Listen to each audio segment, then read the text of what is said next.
Thank you. Thank you, Mr. Chairman. Yes, ma'am. Senator Kennedy. Thank you, Mr. Chairman. I've listened with great interest today, and here's what I hear you saying. The four folks to my left, I hear you saying that digital assets are different.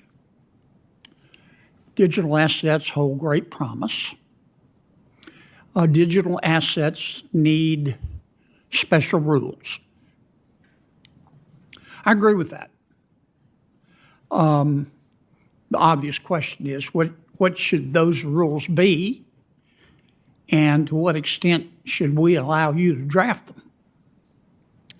I've also heard some of you say that digital assets represent the next generation of the internet. Well, we let the current generation of the internet draft their own rules. And frankly, it looks like what we got as a result looks like somebody knocked over a urine sample. Congress can't even agree on basic legislation dealing with privacy on the internet. How the hell are we going to tackle this? But I hear what you're saying. I hear Mr. Painter, as usual, if you follow him on social media, you know, all politicians are crooks. Very helpful. I want to direct most of my questions to Professor Massad. Is that how you say your name? Massad. Mr. Massad. I'm really worried we're going to get this wrong. We don't know, we in Congress and our staffs don't know as much as the professionals in digital assets know. And I don't see how we can possibly catch up. Tell me more about your idea of having the SEC. Well, first, I don't want to run out of time here, but why is the digital assets industry so scared of being regulated by the SEC? Well, I think we need to step back, Senator. Briefly, please. They don't want everything treated as a security because they don't want that entire framework to apply. But that's also because the SEC did fail to try to customize its rules to adapt for this technology, and it should do that.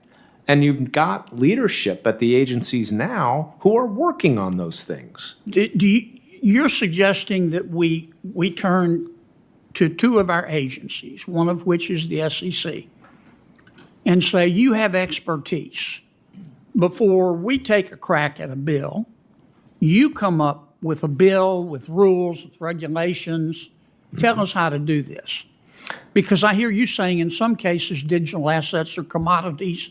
In some cases, they're securities. Congress needs to fill the gap, which is if it's not a security, who's going to create a regulatory framework for it? So you do need to fill that. But these questions about exactly which is when is it a security, when is it not a security, how do we customize the rules, what should we do about DeFi, a lot of that should really be left to the agencies. You could establish some principles, but I wouldn't write detailed rules. Have you looked, Professor, at Congressman Hill's legislation? I have in detail. What do you think? I think it's got a lot of problems. I think it's 236 pages of regulatory arbitrage opportunities for creative lawyers, and I used to be one that did that kind of stuff.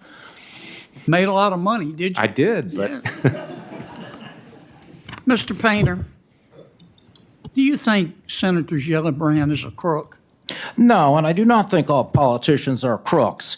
And why did you call her a crook? I did not call her a crook. Now, Senator, you need to focus on this bill. Right, you're doing this again. You did it the last hearing. You need to read the bill. Role in stablecoin regulation, $217,000 in crypto donations. You tweeted that. Yes, I do. And then you said, the crypto industry is buying Congress and the White House. This won't end well.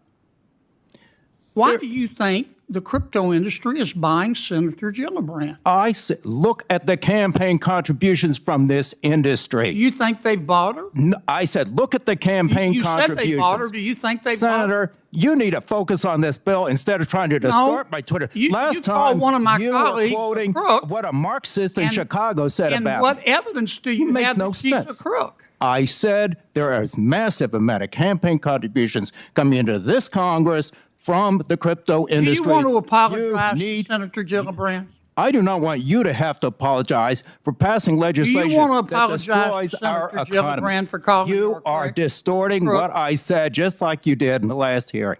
You're wasting everybody's time, Senator. You're a whack job. Senator, you are wasting. Well, I think we are next level whack job. I think we are. Is this middle school, Senator? Senators and witness. Thank you both. I think you should apologize, Senator. I think, Senator, you're wasting our time. This is not middle school. Thank you for your participation. I